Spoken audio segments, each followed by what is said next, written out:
चलिए जानते हैं आज की देश और दुनिया की महत्वपूर्ण 50 बड़ी खबरों को सिर्फ 10 मिनट में। पर अभी तक आपने इस चैनल को सब्सक्राइब नहीं किया है तो सब्सक्राइब कर दें। भारतीय जनता पार्टी भाजपा ने बृहन्मुंबई महानगर पालिका बीएमसी चुनाव जीतने के बाद रितु तावड़े को महापौर पद का उम्मीदवार घोषित किया है। दरअसल मुंबई मेयर का पद महिला उम्मीदवारों के लिए आरक्षित है। ऐसे में भाजपा ने सबसे ज्यादा सीटें जीतने के बाद महापौर पद अपने पास रखने के लिए रितु तावड़े को अपना नेता घोषित किया है। अगर रितु तावड़े बीएमसी की अगली मेयर बनी तो ये पहली बार होगा कि मुंबई में भाजपा का मेयर बनेगा। दूसरी तरफ शिवसेना शिंदे गुट ने बीएमसी में डिप्टी मेयर पद के लिए दावा ठोंका है। पार्टी की तरफ से संजय शंकर घाड़ी उप महापौर पद के उम्मीदवार हैं। पीएम किसान योजना की 22वीं किस्त किसानों के खातों में होली से पहले यानी बुधवार 4 मार्च 2026 से पहले ट्रांसफर होने की संभावना है। खबरों के मुताबिक 2-2 हज़ार रुपये की यह किस्त फरवरी 2026 के पहले या मध्य सप्ताह में जारी की जा सकती है। टी20 विश्व कप 2026 का आगाज हो चुका है। हालांकि क्रिकेट के सबसे छोटे प्रारूप के सबसे बड़े टूर्नामेंट से पहले चर्चा खिलाड़ियों या खेल की नहीं बल्कि मैदान से बाहर की गतिविधियों की ही रही है और शायद राजनीति का इतना असर किसी विश्व कप पर पहले देखने में आया हो। भारत में सुरक्षा कारणों का हवाला देकर खेलने से इनकार पर बांग्लादेश टूर्नामेंट से बाहर हो गया। वहीं अपने पड़ोसी के समर्थन में पाकिस्तान ने भारत के खिलाफ मैच खेलने से इनकार कर दिया। भारत अमेरिका के बीच अंतरिम व्यापार समझौते की रूपरेखा जारी होने के बाद सियासी और कारोबारी हलकों से प्रतिक्रियाएं सामने आ रही हैं। एक तरफ जहां सरकार इसे निर्यात, निवेश और रोजगार बढ़ाने वाला कदम बता रही है, दूसरी ओर विपक्ष इसे अमेरिका के पक्ष में झुका हुआ समझौता कह रहा है। एम्प्लॉयज पेंशन स्कीम के तहत मिलने वाली पेंशन राशि को बहुत कम माना जा रहा है। मौजूदा समय में कई पेंशनर्स को 1,000 रुपये से 3,000 रुपये के बीच ही मासिक पेंशन मिल रही है, जो बढ़ती महंगाई के सामने नाकाफी साबित हो रही है। इसी स्थिति को देखते हुए सरकार और श्रम मंत्रालय ने पेंशन में बढ़ोतरी के विकल्पों पर विचार शुरू किया है। प्रदेश में जारी मतदाता सूची विशेष गहन पुनरीक्षण SIR अभियान को लेकर केंद्रीय चुनाव आयोग ने दावे और आपत्तियां दर्ज कराने की समय सीमा 6 मार्च तक बढ़ा दी है। अभी दावे और आपत्तियों के लिए 6 फरवरी अंतिम तारीख थी। इसके अलावा मैपिंग से जुड़े सभी नोटिसों की प्रक्रिया 27 फरवरी के बजाय 27 मार्च तक पूरी की जाएगी। अंतिम मतदाता सूची अब 10 अप्रैल को प्रकाशित की जाएगी। अमेरिकी राष्ट्रपति डोनाल्ड ट्रंप ने शुक्रवार को रूस से तेल खरीद के लिए भारत पर लगा अतिरिक्त 25% टैरिफ हटाने का ऐलान कर दिया। यह कदम बीते दिनों ट्रंप द्वारा घोषित दोनों देशों के बीच के व्यापार समझौते को लागू करने के तहत उठाया गया है। ट्रंप द्वारा हस्ताक्षर किए गए एक कार्यकारी आदेश के मुताबिक भारत ने रूस से प्रत्यक्ष और परोक्ष रूप से तेल आयात रोकने का वादा किया है। लाड़की बहन योजना एक बार फिर लाखों महिलाओं के चेहरे पर राहत की मुस्कान लेकर आई है। सरकार ने योजना की 19वीं किस्त जारी कर दी है, जिसके तहत पात्र महिलाओं के बैंक खातों में 2,500 रुपये सीधे ट्रांसफर किए जा रहे हैं। इस किस्त का इंतजार लंबे समय से किया जा रहा था, क्योंकि यह राशि घरेलू खर्च, बच्चों की पढ़ाई और रोजमर्रा की जरूरतों में सीधा सहारा देती है।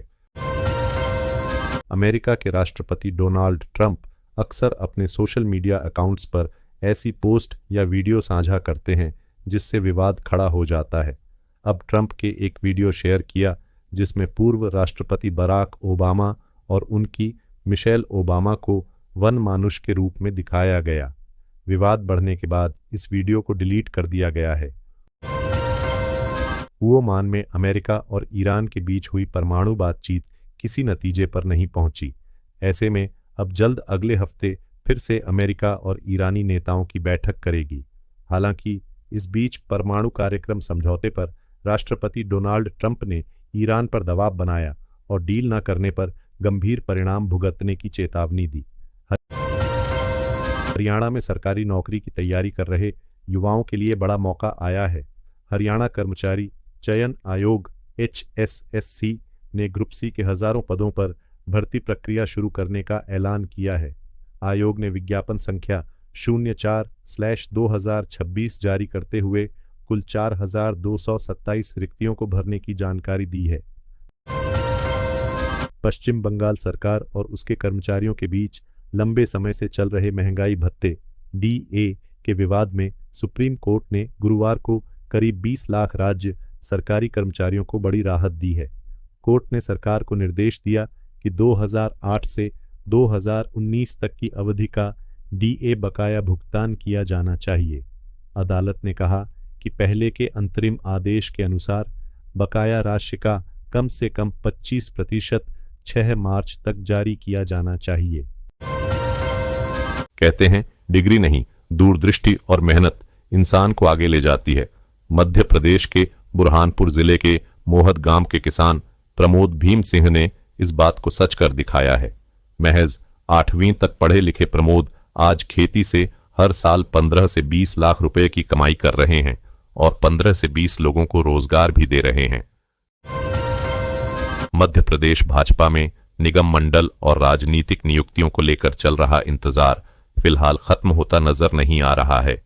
इसकी वजह सिर्फ देरी नहीं बल्कि संगठन के स्तर पर लिया गया एक बड़ा फैसला है। नए राष्ट्रीय अध्यक्ष नितिन नबीन के कार्यभार संभालते ही पार्टी ने नियुक्तियों की पूरी प्रक्रिया को दोबारा शुरू करने का संकेत दे दिया है। सोने चांदी के दामों में लगातार गिरावट का सिलसिला जारी है। इंटरनेशनल मार्केट के असर के साथ ही भारत में भी गोल्ड और सिल्वर के रेट्स नीचे आते दिख रहे हैं। 7 फरवरी को MCX पर सोने चांदी के भाव में उतार चढ़ाव देखने को मिला, लेकिन कुल मिलाकर कीमतों में सपाट गिरावट रही। केंद्रीय बजट को लेकर भाजपा द्वारा महिला संवाद कार्यक्रम आयोजित किया गया। इसे संबोधित करते हुए भाजपा प्रदेश अध्यक्ष हेमंत खंडेलवाल ने कहा, टैक्स देने को लेकर अब लोगों की मानसिकता बदली है। अगर आजादी के बाद सही तरीके से टैक्स स्लैब में बदलाव किया जाता तो हम चीन और अमेरिका से आगे होते। दलहन आत्मनिर्भरता राष्ट्रीय मिशन पर उच्च स्तरीय सम्मेलन शनिवार को सीहोर में आयोजित होगा। यह कार्यक्रम CM डॉक्टर मोहन यादव और केंद्रीय कृषि मंत्री शिवराज सिंह चौहान की अध्यक्षता में होगा, जिसमें देश भर के 9 राज्यों के कृषि मंत्री, किसान, EPO और बीज उत्पादक मौजूद रहेंगे, जो दालों में आत्मनिर्भर भारत, समृद्ध किसान और पोषित राष्ट्र पर मंथन करेंगे। इस दौरान खेतों में भ्रमण करने और किसानों से संवाद करने का कार्यक्रम भी रखा गया है। इस दौरान किसानी से जुड़ी कई अत्याधुनिक सुविधाओं का भी शुभारंभ किया जाएगा।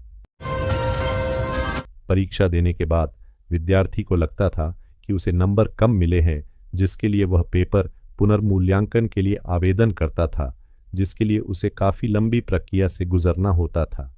इस प्रक्रिया को राजा शंकर शाह विश्वविद्यालय ने बहुत की आसान करने पर कार्य करना शुरू कर दिया है। पेपर पुनर्मूल्यांकन की प्रक्रिया को पूर्णतः डिजिटल करने पर कार्य किया जा रहा है, जिसमें ऑनलाइन आवेदन करने के बाद विद्यार्थी को उसके मोबाइल पर ही उत्तर पुस्तिका उपलब्ध हो जाएगी। बिहार के करीब 9 लाख सरकारी कर्मचारियों को अब इलाज के समय कैश लेकर अस्पताल के काउंटर पर खड़ा नहीं होना पड़ेगा। विधानसभा में उप मुख्यमंत्री सम्राट चौधरी ने कैशलेस इलाज की घोषणा कर दी है। खास बात यह है कि इस सुविधा का लाभ विधायक और विधान पार्षद भी उठा सकेंगे। सरकार जल्द ही इसके लिए पूरा सिस्टम तैयार करेगी, जिसके बाद स्वास्थ्य विभाग इसे लागू करेगा।